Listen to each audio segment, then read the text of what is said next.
मैं व्याख्यान देने खड़ा नहीं हुआ, अर्ज ये कर रहा हूँ कि कोई भी हो, कोई भी इस दुनिया का कोई भी खुद को अगर वो कहता है कि मैं लेखक हूँ तो लिखता है। मैं जाहिर है मैं तो अपनी बात कह रहा हूँ कि चंद परेशान करने वाले जो प्रश्न हैं, वो प्रश्न जो आपको उन्नति किए रहते हैं, उन प्रश्नों के इर्द गिर्द रहकर और जीने का नाम लिखना है।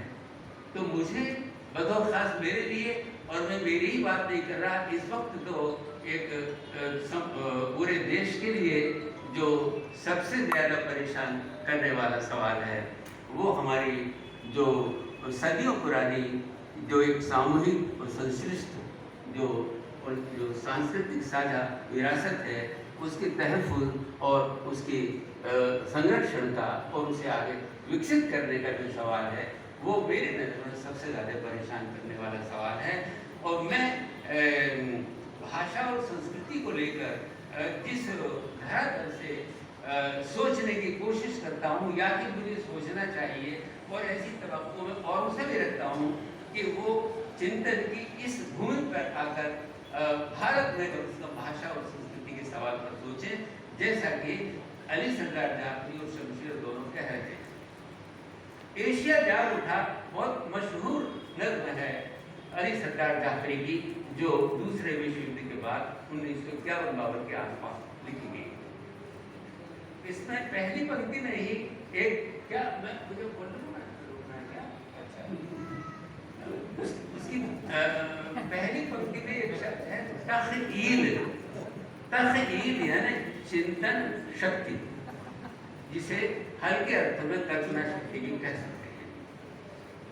एशिया जाग उठा में देखिए, वो भूमि जिस जमीन की मैं बात कर रहा हूँ, हमारी तख़यील आसमानों की उस बुलंदी को छू रही है।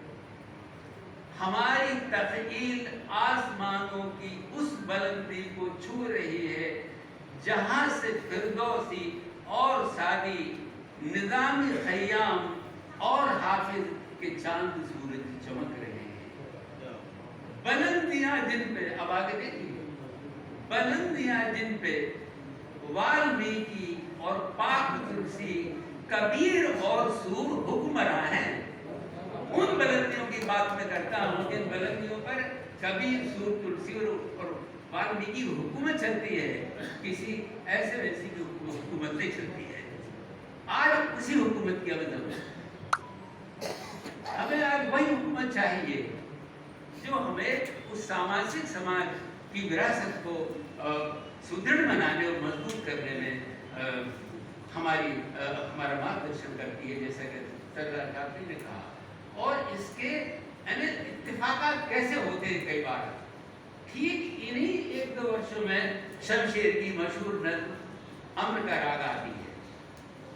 और कोई हैरत नहीं कि वो एक ही साल आई हो, मैं इसलिए 1-2 साल के फर्क की बात कर रहा हूँ।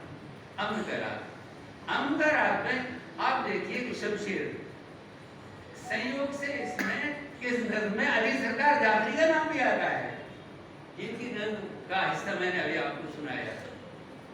हमारे समय की हकीकत तो देखो, हमारे समय की हकीकत तो देखो कि होमर एक हिंदी कवि अली सरदार जाफरी को इशारे से अपने पास बुला रहा है। हमारे समय की हकीकत तो देखो कि होमर एक हिंदी कवि अली सरदार जाफरी को इशारे से अपने करीब बुला रहा है। मैं शेक्सपियर का ऊंचा माथा उज्जैन की घाटियों में झलकता हुआ देख रहा हूँ।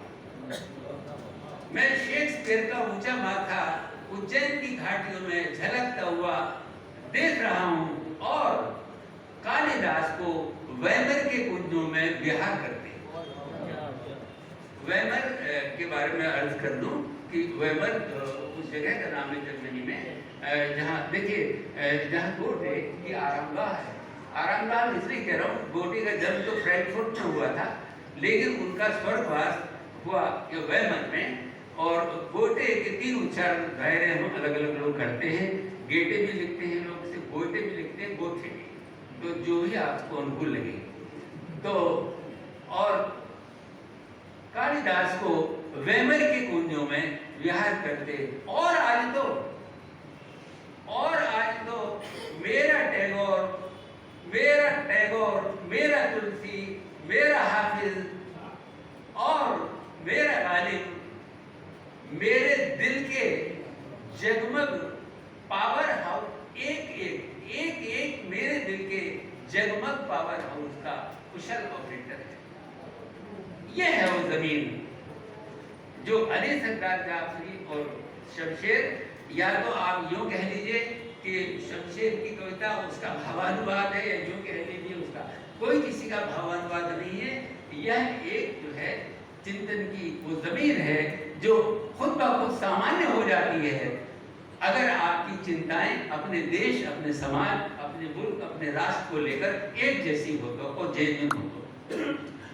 मित्रों, मुझे बड़ा अच्छा लगता है जब मैं गालिब को संस्कृत में पढ़ता हूँ, गालिब के उर्दू काव्य को संस्कृत में पढ़ता हूँ, जगन्नाथ पाठक जी का गालिब काव्य जब उनका पद्यानुवाद पढ़ता हूँ तो मुझे जाने क्यों मुझे उर्दू से ज्यादा जो है एक पाठक के तौर पर मजा आता है। किस तरह से शब्द यात्रा करते हैं और कैसे ये हमारी संस्कृतियों का कमाल है ये, और इस कमाल का हम जवाल नहीं होने देंगे कभी। जवाल का मतलब होता है नष्ट। ये जो हमारे संस्कृति का कमाल है इसका जवाल नहीं होने देंगे हम चाहेंगे, और इनकी आगे परवरिश हो। जब गालिब के यहाँ तक की गालिब के उर्दू काव्य को मैं संस्कृत में पढ़ता हूँ, यह तो थोड़ी सामान्य लगेगी बात, और विशिष्ट बात की तरफ मैं आपको ले जा रहा हूँ। गालिब के फारसी काव्य को जब संस्कृत में पढ़ते हैं तब और विचित्र कैसे होती है।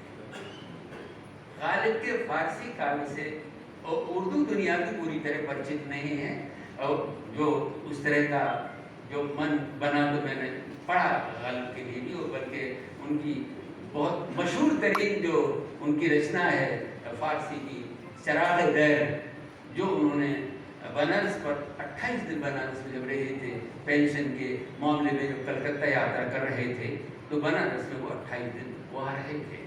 तो वहाँ रहकर उन्होंने 100 शेरों की जो रचना लिखी थी, वो बनारस की गंगा, बनारस की घाटों, बनारस के जीवन पर मैं तो नहीं समझता कि, और मैं ये बात अधिकार के साथ कह सकता हूँ कि बनारस और गंगा के महात्म पर क्षमा करें आपको ऐसा लगता हो तो, लेकिन मुझे नहीं लगता कि इससे अच्छी कोई रचना कोई हिंदी संस्कृत में मौजूद हो। जो चराग़ देवालय का दीप, देवालय से दीपक, इस नाम से संस्कृत में अनुवाद हुआ। और आचार्य राघव त्रिपाठी जब दिल्ली में राष्ट्रीय संस्कृत संस्थान के कुलपति हुआ करते थे 2007 में, तब ये वहां से छपकर मिला है। अब देखिए आप जरा, मैं आपको क्या ज्यादा वक्त हो रहा है,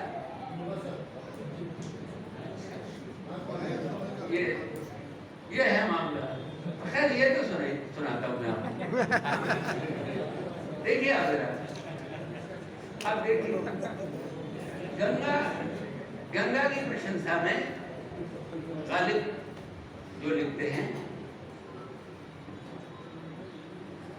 ये संवाद है, पहले पंक्ति में संवाद है। बनारस राक्षसी, यानी बनारस के बारे में आपका क्या ख्याल है?